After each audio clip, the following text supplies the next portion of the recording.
दर्शक महानुभावहरू नमस्कार। आज मिति 2082 साल पुस महिनाको 28 गते आज सोमबार। दर्शक महानुभावहरू नेपाली न्युज टिभीको न्युज बुलेटिन खबरमा यहाँहरूलाई हार्दिक स्वागत छ। म पुष्करौली सोधाजी आज पनि तपाईहरुमा देश तथा विदेशका महत्त्वपूर्ण समाचार अपडेटका साथ उपस्थित भइसकेको छु। हामीलाई तपाईहरूले कहाँदेखि हेर्दै हुनुहुन्छ नेपाल भए जिल्ला र गाउँठाउँको नाम लेख्नुहोला। यदि विदेशमा हुनुहुन्छ भने आफू रहेको देशको नाम पनि लेख्न नभुल्नुहोला र हाम्रो च्यानल नेपाली न्युज टिभीलाई अहिलेसम्म पनि सब्स्क्राइब गर्नुभएको छैन भने सब्स्क्राइब गरी जोडिनुहोला। साथमा सँगै रहेको बेल आइकनलाई दबाउन पनि नभुल्नुहोला। दर्शक महानुभावहरू अन्ततः नेकपा एमालेका अध्यक्ष केपी शर्मा ओलीको जित भए तापनि शेरबहादुर देउबाको भनिहार। युवाहरूले गरेपछि विद्रोह, शेरबहादुर देउबाको बिचल्ली अब के होला, यसबारे महत्त्वपूर्ण जानकारी लिएर उपस्थित भएका छौं।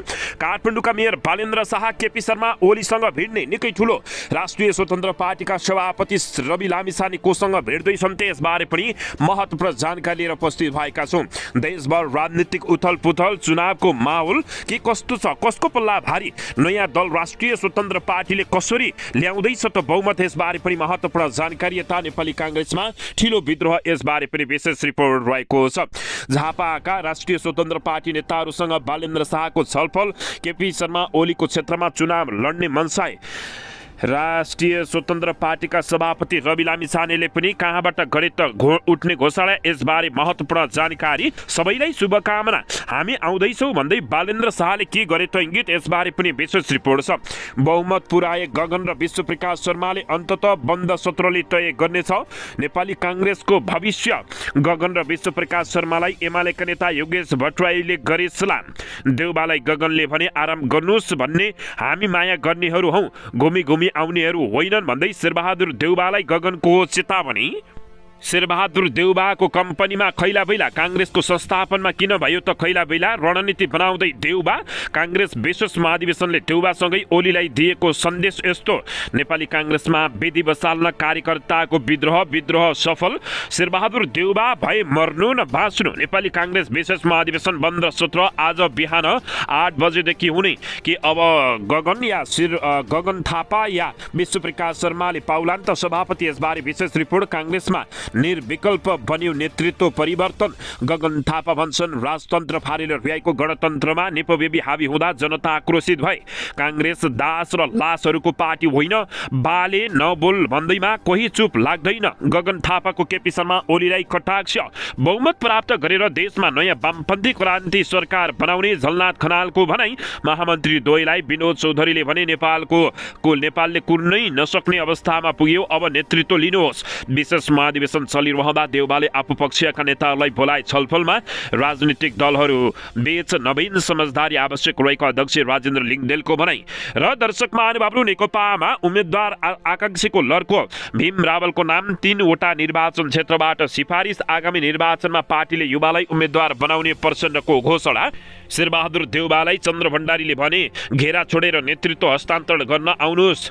प्रहरी गायक हुँदै अभिनेता बनेका थिए प्रशान्त तामाङ, कलिलै उमेरमा भयो निधन लगायतका धेरै समाचारहरू छन्। त्यसैले आउनुहोस् दर्शक महानुभावहरू आजको पहिलो तथा महत्त्वपूर्ण समाचारतर्फ लागौं।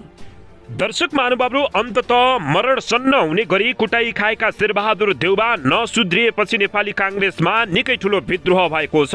अन्ततः विश्वप्रकाश शर्मा र गगन कुमार थापाले दर्शक महानुभावहरू बहुमत पुर्याएपछि शेरबहादुर देउबाको इतिहासकै कलङ्क भएर बहिर्गमन हुने पक्की भएको छ। नेपाली कांग्रेसको संस्थापन खेमामा यति बेला खैलाबैला मचिएको छ। अझै पनि दर्शक महानुभावहरू नसुध्रिएर शेरबहादुर देउबाले रणनीति बनाउँदैछन्। कांग्रेस विशेष महाधिवेशनले देउबासँगै केपी शर्मा ओलीलाई पनि निकै कडा सल्लाह दिएको छ भने नेपाली कांग्रेसमा विधि बसाल्न कार्यकर्ताहरूले नै विद्रोह गरेपछि अन्ततः दर्शक महानुभावहरू नेपाली कांग्रेसका सभापति शेरबहादुर देउबाको नराम्रोसँग बहिर्गमन भएको छ। हुन्छ कि हुन्न भन्ने अन्यल चिर्दै नेपाली कांग्रेसले दर्शक महानुभावहरू इतिहासमा 68 वर्षपछि पार्टीभित्रको आन्तरिक शक्ति सन्तुलन र भविष्यको दिशामा नयाँ हलचल ल्याउँदै आइतबार दोस्रो विशेष महाधिवेशनको उद्घाटन सत्र गरेको छ। 2014 सालमा तत्कालीन सभापति सुवर्ण शमशेरको आह्वानमा सहजै सम्पन्न भएको पहिलो विशेष महाधिवेशन भन्दा यसपटकको परिस्थिति पूर्णतः भिन्न र पेचिलो बनेको छ। पहिलो विशेष महाधिवेशन बाहलवाला सभापतिले नेतृत्व बदल्नका लागि आह्वान गरेर बीपी कोइरालालाई सभापति बनाएका थिए। दोस्रो विशेष महाधिवेशन वर्तमान सभापति शेरबहादुर देउबा जेनजी आन्दोलनपछि निष्क्रिय भएर पुनः शक्तिमा फर्कदा महाधिवेशन प्रतिनिधिहरूको विद्रोहमा भयो। यसैबीच पहिलो विशेष महाधिवेशनमा सहजै नेतृत्व हस्तान्तरण भएको थियो। उद्घाटन सत्र सकिँदा पनि यसले नीति मात्र बदल्ने हो या नेतृत्व पनि बदल्ने हो, दर्शक महानुभावहरू एकिङ थिएन। तर दर्शक महानुभावहरू यति बेला नेपाली काङ्ग्रेसमा गगन र विश्वहरूको र युवाहरूको निकै ठुलो जित भएको देखिएको छ। तर दोस्रो महाधिवेशनले लोकतान्त्रिक दलमा पनि दर्शक महानुभावहरू नेतृत्वको इच्छा होइन, विधि र विधान महत्त्वपूर्ण हुन्छ भन्ने स्थापित गरेको छ। पार्टीको 54% महाधिवेशन प्रतिनिधिले माग गरेको निवेदन नै दोस्रो विशेष महाधिवेशनको सबैभन्दा बलियो जग हो। 40% महाधिवेशन प्रतिनिधिहरूले लिखित माग गरेमा 3 महिनाभित्रमा विशेष महाधिवेशन गर्नुपर्ने वैधानिक प्रावधान रहेको छ। विशेष महाधिवेशन कसले बोलाउने भन्नेमा विवाद कायम रहे तापनि माग भएको 3 महिनाभित्रमा विशेष महाधिवेशन गर्नु बाध्यकारी प्रावधान हो। संस्थापन पक्षको अवरोध छिचल्दै अन्ततः दर्शक महानुभावहरू शेरबहादुर देउबालाई झड्का लगाउँदै गगन कुमार थापा र दर्शक महानुभावहरू विश्वप्रकाश शर्माले यति बेला नेपाली काङ्ग्रेसमा विद्रोह गरेर पनि उनीहरूले जित निकालेका छन्। काङ्ग्रेसमा निर्विकल्प नेतृत्व परिवर्तन बनेको छ भने अब युवाहरू आउने पक्की भएको छ। केपी शर्मा ओलीले जस्तै टिक्रम गरेर नेपाली काङ्ग्रेसमा शेरबहादुर देउबाले जित निकाल्न सकेनन् भन्ने चर्चा चलेको छ। योसँगै दर्शक महानुभावहरू नेपाली काङ्ग्रेस दास र लासहरूको पार्टी होइन, यहाँ बाले नबोल भन्दैमा कोही चुप लाग्दैन भन्दै केपी शर्मा ओलीलाई पनि कडै सन्देश गगन कुमार थापाले दिएका छन्। नेपाली काङ्ग्रेसका महामन्त्री गगन कुमार थापाले काङ्ग्रेसभित्र प्रश्न गर्ने र नेतृत्वलाई खबरदारी गर्ने चरित्र जीवितै रहेको बताएका छन्। उनले काङ्ग्रेस दास र लासहरूको पार्टी नभएको भन्दै एमालेलाई कटाक्ष गरेका छन्। आइतबार भेरकेटी मण्डपमा आयोजित विशेष महाधिवेशनलाई सम्बोधन गर्दै महामन्त्री गगन थापाले नेतृत्वको गलत निर्णयमा प्रश्न उठाउँदा अनुशासनहीन भनिएकोमा प्रतिवाद गर्दै काङ्ग्रेस जिउँदा मान्छेहरूको पार्टी भएको जिकिर गरेका छन्। काङ्ग्रेसमा प्रश्न मरेको छैन, काङ्ग्रेस दास र लासहरूको पार्टी होइन। सम्बोधनका क्रममा गगन थापाले भने काङ्ग्रेस जिउँदा मानिसहरूको पार्टी हो, त्यसैले यहाँ प्रश्न उठ्छ, बहस हुन्छ र सङ्घर्ष पनि हुन्छ। महामन्त्री गगन थापाले काङ्ग्रेसमा कोही पनि सर्वशक्तिमान सशक्त शासक नहुने भन्दै केपी शर्मा ओलीलाई दर्शक महानुभावहरू उनले घुमाउरो पारामा कटाक्ष गरेका छन्। घुमाउरो पारामा अन्य दलको नेतृत्व शैलीप्रति व्यङ्ग्य गर्दै उनले काङ्ग्रेसमा कसैले नबोल भन्दैमा कार्यकर्ता चुप नलाग्ने प्रश्न पारेका छन्। यहाँ कुनै बात छैन, जसले नबोल भन्दै गर्दा बोल्न छाड्ने कोही छैन। उनले भने यहाँ हामी सबै बराबर छौँ, सभापतिदेखि साधारण सदस्यसम्म सबैको अधिकार समान रहेको गगन थापाले बताएका छन्। उनले जुन पार्टीभित्र प्रश्न मर्छ त्यसले समाजका समस्याहरूको उत्तर दिन नसक्ने बताए। जुन पार्टीभित्र प्रश्न मर्छ त्यो पार्टीले समाजको प्रश्न गर्न सक्दैन, जसले प्रश्न गर्न सक्दैन त्यसले उत्तर पनि खोज्न नसक्ने गगन कुमार थापाले बताएका छन्। दर्शक महानुभावहरू नेपाली काङ्ग्रेसमा यति ठुलो विद्रोह भए तापनि केपी शर्मा ओलीबाट ज्ञान लिएर आएका शेरबहादुर देउबामा अझै पनि चेत खुलेको छैन। नेपाली काङ्ग्रेसको संस्थापन खेमामा खैलाबैला मचिएको छ, अझै पनि रणनीति बुन्दै शेरबहादुर देउबा लागि परिरहेका छन्। नेपाली काङ्ग्रेसको विशेष महाधिवेशनमा बहुमत प्रतिनिधि सहभागी भएसँगै संस्थापन खेमामा खैलाबैला मचिएको छ। सभापति शेरबहादुर देउबाका विश्वास पात्रहरू समेत सहभागी विशेष महाधिवेशनमा बहुमत प्रतिनिधिले हस्ताक्षर गरेपछि संस्थापन पक्ष सङ्कटमा परेको छ। काठमाडौँको भेरकेटी मण्डपमा हिजोदेखि सुरु भएको विशेष महाधिवेशनमा हिजोसम्म 2100 भन्दा बढी अर्थात् दर्शक महानुभावहरू समग्रमा झन्डै 2600 भन्दा धेरैले हस्ताक्षर गरेपछि शेरबहादुर देउबा ढल्ने स्थितिमा पुगेका हुन्। महाधिवेशनको उद्घाटन सत्रमा देउबा निकट गोपालमान सुरेशदेखि उदय शमशेर राणा, विनोद चौधरी, ढिला सङ्ग्रौला, पुष्पा भूषाल लगायत उपस्थित मात्र भएनन्, उनीहरूले नेतृत्व परिवर्तनको पक्षमा चर्को भाषण समेत गरे। महामन्त्री द्वय गगन थापा र विश्वप्रकाश शर्मालाई काङ्ग्रेसको नेतृत्व लिएर अगाडि बढ्न उनीहरूले सुझाव समेत दिएका हुन्। सुरुमा विशेष महाधिवेशन रोक्न र पछिल्लो चरण बहुमत पुग्न नदिने गरेको कसरतका बावजुद गगन र विश्वको पल्ला भारी भएपछि सङ्कटमा परेका सभापति शेरबहादुर देउबा आन्तरिक छलफलमा जुटेको खबर रहेको छ। भेरकेटी मण्डप उद्घाटन समारोह चलिरहँदा उनले थप रणनीति तय गर्न निकटहरूलाई छलफलमा बोलाएको जानकारी प्राप्त भएको छ। अझैसम्म पनि शेरबहादुर देउबाको घैँटोमा किन घाम लागेन भन्ने दर्शक महानुभावहरू प्रश्न उठेको छ। यसबारे तपाईँहरूले के भन्न चाहनुहुन्छ? दर्शक महानुभावहरू यसैबीच यता गगन कुमार थापा र विश्वप्रकाश शर्मालाई नेकपा एमाले नेता योगेश कुमार भट्टराईले सलाम गरेका छन्। नेपाली कांग्रेसको आइतबारदेखि सुरु भएको विशेष महाधिवेशनसँगै राष्ट्रिय राजनीतिमा तरङ्ग पैदा गरेको छ। यसै क्रममा नेकपा एमालेका उपमहासचिव योगेश कुमार भट्टराईले कांग्रेसका दुई महामन्त्री गगन थापा र विश्वप्रकाश शर्माको साहसको खुलेर प्रशंसा गर्दै उनीहरूलाई सलाम पनि गरेका छन्। नेपाली कांग्रेस संस्थापन पक्षको चरको विरोध र बहिष्कारका बीच भेरकुटीमण्डलमा दोस्रो विशेष महाधिवेशन आयोजना गरेर पार्टी रूपान्तरणको आँट देखाएको भन्दै योगेश भट्टराईले सामाजिक सञ्जाल मार्फत ऐक्यबद्धता जनाएका हुन्। उनले फेसबुकमा लेखेका छन्, हामीले बोल्यौं, केही गर्यौं, तपाईहरूले बोल्नुभयो, हामीभन्दा धेरै गर्नुभयो। सलाम मित्रहरू, उनले भनेका छन्। कांग्रेसको विशेष महाधिवेशनमा कुल 4743 प्रतिनिधि मध्ये पहिलो दिनमै 2662 जनाले नाम दर्ता गराइसकेपछि दर्शक महानुभावहरू शेरबहादुर देउवाको यति बेला जग हल्लिएको छ। यसबारे तपाईहरूले के भन्न चाहनुहुन्छ प्रतिक्रिया दिन नभुल्नुहोला। कांग्रेस विशेष महाधिवेशनले देउवासँगै केपी शर्मा ओलीलाई पनि राम्रोसँग दर्शक महानुभावहरू सबक सिकाएको छ र दर्शक महानुभावहरू सन्देश पनि दिएको छ। जेनजी विद्रोहपछि नेतृत्व छोड्ने निष्कर्षमा पुगेका देउवालाई आफ्नो निर्णयबाट पुनर्विचार गराउने भूमिका खेलेका केपी शर्मा ओलीले पनि त्यसलाई सफल हुन नदिने गगन थापाहरूको सन्देश समेत दिएका थिए। यसबारे तपाईहरूले के भन्न चाहनुहुन्छ प्रतिक्रिया दिन नभुल्नुहोला। दर्शक महानुभावहरू केपी शर्मा ओलीलाई पनि अब अवश्य पनि शेरबहादुर देउवाले हात नथापेपछि झड्का चाहिँ लाग्ने देखिएको छ।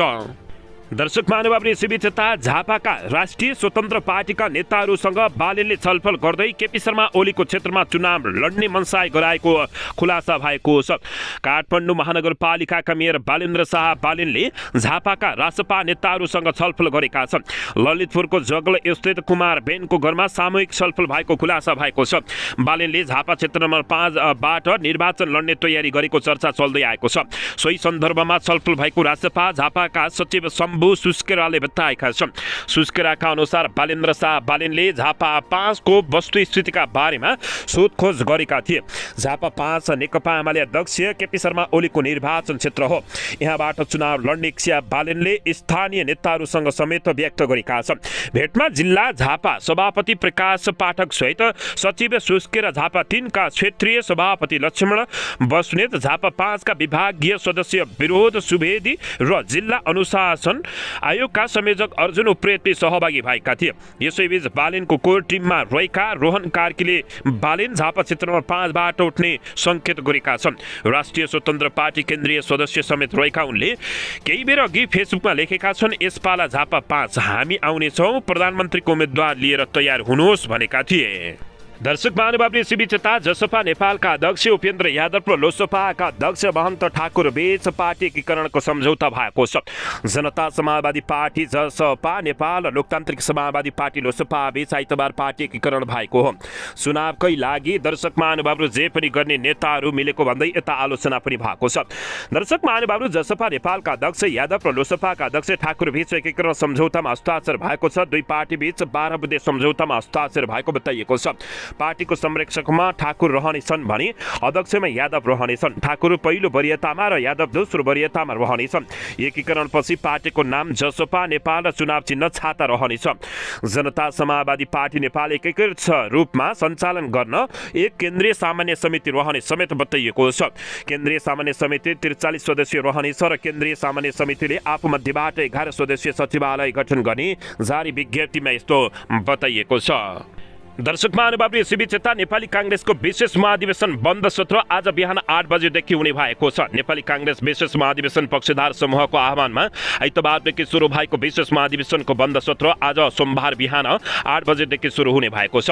कांग्रेस विशेष महाधिवेशन भातृ तथा शुभेच्छुक संस्था सामान्य विभागीय संयोजक एवं नेपाली कांग्रेस केन्द्रीय सदस्य प्रतिमा गौतमले दर्शक महानुभावहरू बिहान 8 बजेदेखि सुरु हुने बन्द सत्रमा विभिन्न 9 समूह बनाएर छलफल गरिने जानकारी दिएका छन्। बन्द सत्रका लागि प्रस्तुत कार्यविधि माथि छलफल गरेर निष्कर्षमा पुग्ने उनको भनाइरहेको छ। बन्द सत्रमा जेनजी आन्दोलनपछि विकसित राजनीतिक घटनाक्रममा जनचाहना अनुसार कांग्रेसलाई कुन दिशामा अगाडि लैजाने भन्ने बृहत छलफल गरिने केन्द्रीय सदस्य गौतमले बताएका छन्। बन्द सत्रको अध्यक्षता भने पार्टीका ज्येष्ठ सदस्यले गर्ने जानकारी प्राप्त भएको छ। दर्शक महानुभावहरू यसैबीच आगामी निर्वाचनमा पार्टीले युवालाई उम्मेद्वार बनाउने संयोजक पुष्पकमल दाहाल प्रचण्डले बताएका छन्। नेपाली कम्युनिस्ट पार्टीका संयोजक पुष्पकमल दाहाल प्रचण्डले आगामी निर्वाचनमा पार्टीले युवाहरूलाई उम्मेद्वार बनाउने बताएका छन्। जेनजी रेड फोरस्टले आयोजना गरेको आइतबार आयोजना गरेको जेनजी जागरण तथा बृहत सांस्कृतिक कार्यक्रममा उनले युवाहरूलाई प्राथमिकतामा राखेर उम्मेद्वार बनाउने घोषणा गरेका हुन्। उनले समानुपातिको बन्द सूचीमा पनि युवाहरूलाई प्राथमिकतामा राखेको र प्रत्यक्षतर्फ पनि युवा तथा जेनजी पुस्ताका नवयुवाहरूलाई उम्मेद्वार बनाउने जानकारी दिएका छन्। पार्टीको केन्द्रीय समितिमा पनि युवाहरूको उपस्थिति बलियो बनाउने तयार रहेको उनले बताएका छन्।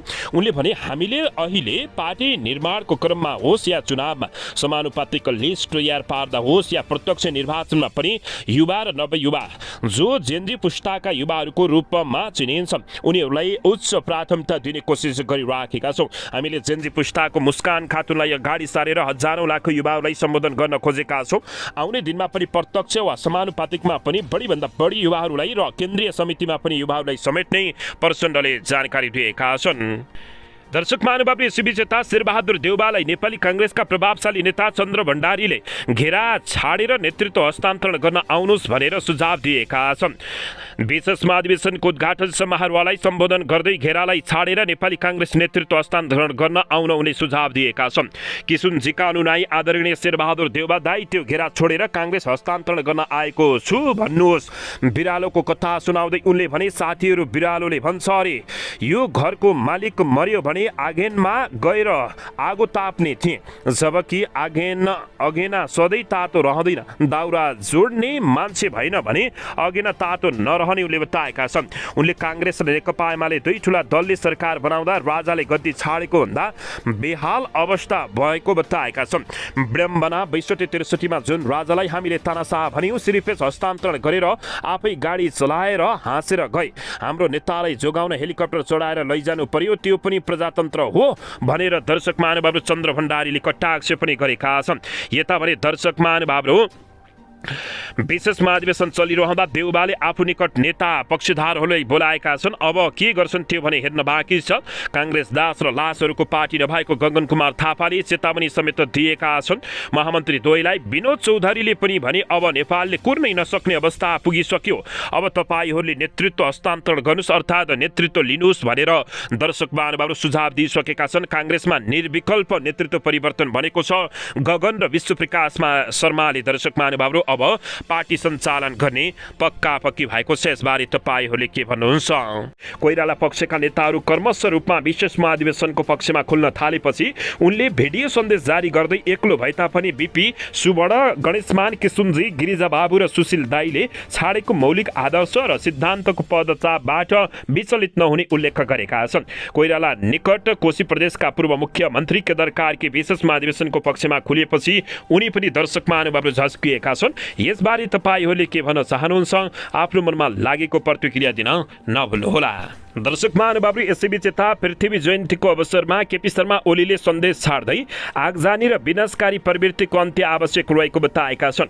नेकपा एमालेका अध्यक्ष एवं पूर्व प्रधानमन्त्री केपी शर्मा ओलीले पृथ्वी जयन्ती तथा राष्ट्रिय एकता दिवसको अवसरमा सबैलाई शुभकामना दिएका छन्। आइतबार पृथ्वी जयन्तीको अवसरमा सामाजिक सञ्जाल मार्फत शुभकामना दिँदै आगजानी र विनाशकारी प्रवृत्तिको अन्त्य गर्दै रचना निर्माण विकास र संरक्षणको मनोबल बढाउनु पर्ने धारणा व्यक्त गरेका छन्। तर दर्शक महानुभावहरू जेनजीहरूको हत्या भएको बारेमा उनले एक फिटिक नबोलेको भन्दै आलोचना पनि भएको छ। उनले लेखेका छन् आज पृथ्वी जयन्ती तथा राष्ट्रिय एकता दिवस विधिवंश आगजानी र विनाशकारी प्रवृत्तिको अन्त्य गर्दै रचना निर्माण विकास र संरक्षणको मनोबल बढाउँ सबैलाई राष्ट्रिय एकताको दिवसको शुभकामना नेकपा एमालेका अध्यक्ष केपी शर्मा ओलीले दिएको शुभकामना सन्देशमा रहेको छ।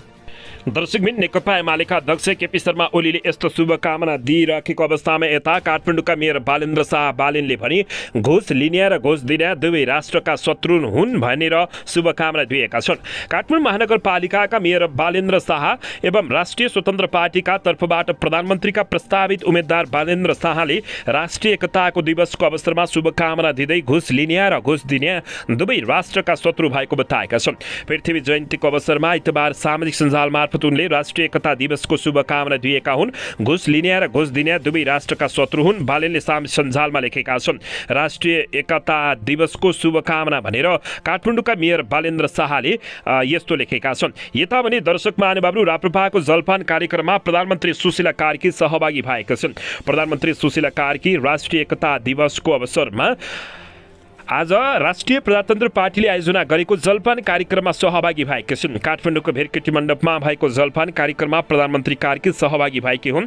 प्रधानमन्त्री कार्कीलाई राप्रपाका अध्यक्ष राजेन्द्र प्रसाद लिङ्गदेन लगायतका नेताहरूले स्वागत गरेका थिए। कार्यक्रममा सञ्चार तथा सूचना प्राविधि मन्त्री जगदीश खरेल, विभिन्न राजनीतिक दलका नेता, नेपाल स्थित कूटनीतिक नियोगका प्रमुख एवं प्रतिनिधि समाजका विभिन्न क्षेत्रका अगुवाहरूको उपस्थित रहेको जानकारी प्राप्त भएको छ। दर्शक महानुभावले, यसैबीच यता एकता भङ्ग भएपछि राष्ट्रिय स्वतन्त्र पार्टीको समानुपातिक सूची परिमार्जन गरिएको छ, आयोगमा दर्ता गरिएको छ। राष्ट्रिय स्वतन्त्र पार्टी रासपाले आसन्न निर्वाचनका लागि समानुपातिक तर्फका उम्मेद्वारहरूको अध्याविक नामावली आज बिहान निर्वाचन आयोगमा बुझाएको छ। पार्टी प्रवक्ता मनिष झाले उज्यालो नेपाल पार्टीसँगको एकता भङ्ग भएपछि समानुपातिक उम्मेद्वारको सूची परिमार्जन गरी आयोगमा बुझाइएको जानकारी दिएका छन्। उनका अनुसार निर्वाचन आयोगको कार्यतालिका अनुसार समयमै सूची अध्याविक गरी दर्ता गराएको जनाए। रासपाले समानुपातिक सूची तयार गर्दा विभिन्न पृष्ठभूमि, क्षेत्र, लिङ्ग तथा समुदायको समावेशी प्रतिनिधित्वहरूलाई प्राथमिकता दिएको जनाएको छ। पार्टीका अनुसार सामाजिक विविधता र समावेशितालाई प्रतिबिम्बित गर्ने गरी उम्मेद्वार छनौट गरिएको हो। निर्वाचन आयोगले प्राप्त भएका समानुपातिक सूचीहरूको अध्ययन गरी आवश्यक कानुनी प्रक्रिया पूरा गरेपछि अन्तिम नामावली सार्वजनिक गर्ने जनाएको छ। आयोगको कार्यतालिका अनुसार दलहरूले सूची परिमार्जन र दर्ता प्रक्रिया तीव्र रूपमा अगाडि बढाइएको जानकारी प्राप्त भएको छ। दर्शक महानुभावले, यसैबीच यता कुलमान घिसिङ न घरको न घाटको भए अब पालो बालेन्द्र शाहको भएको भन्दै नेकपा एमालेका नेता महेश बस्नेतले बताएका छन्। एमालेका सचिव समेत रहेका नेता महेश बस्नेतले उज्यालो नेपाल पार्टीका अध्यक्ष कुलमान घिसिङको राजनीतिक भविष्य सङ्कटमा परेको टिप्पणी गरेका छन्। राष्ट्रिय स्वतन्त्र पार्टी रासपासँगको एकता प्रयास असफल भएपछि घिसिङ न घटको न त घरको भए अवस्थामा पुगेको उनले बताए। रवि लामिछानेको भरोसामा पर्दा कुलमान घिसिङले मन्त्री पद र समानुपातिक उम्मेद्वार बन्ने मौका दुवै गुमाएको उनले उल्लेख गरेका छन्।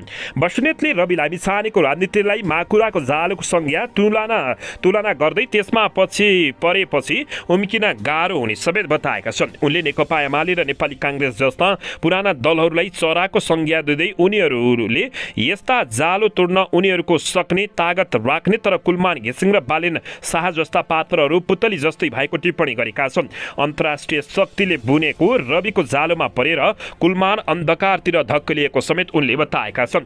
अस्थायी मन्त्रीको पद केही महिनाका लागि आयो तर त्यसको मूल्यमा राजनीतिक भविष्य नै समाप्त भयो, बस्नेतले लेखेका छन्। उनले कुलमान घिसिङको हालत पनि देखेपछि अब काठमाडौँका मेयर बालेन्द्र शाहको पालो आएको भन्दै चेतावनी दिएका छन्। बालेन पनि रविको जालोमा पर्ने दिन धेरै टाढा नभएको समेत उनले ठोकुवा गरेका छन्। दर्शक महानुभावले, यसबारे तपाईँहरूले के भन्न चाहनुहुन्छ? प्रतिक्रिया दिनुहोला। दर्शक महानुभावले, यसैबीच यता नयाँ पार्टीमाथि शिक्षा मन्त्रीले कटाक्ष गरेका छन्। शिक्षा मन्त्री महावीर पुनले नयाँ पार्टीका गतिविधिमाथि व्यङ्ग्य गरेका छन्। उनले सामाजिक सञ्जाल मार्फत अहिलेको समय भनेको फुटेर नभई जुटेर अगाडि बढ्नुपर्ने समय भएको बताएका छन्।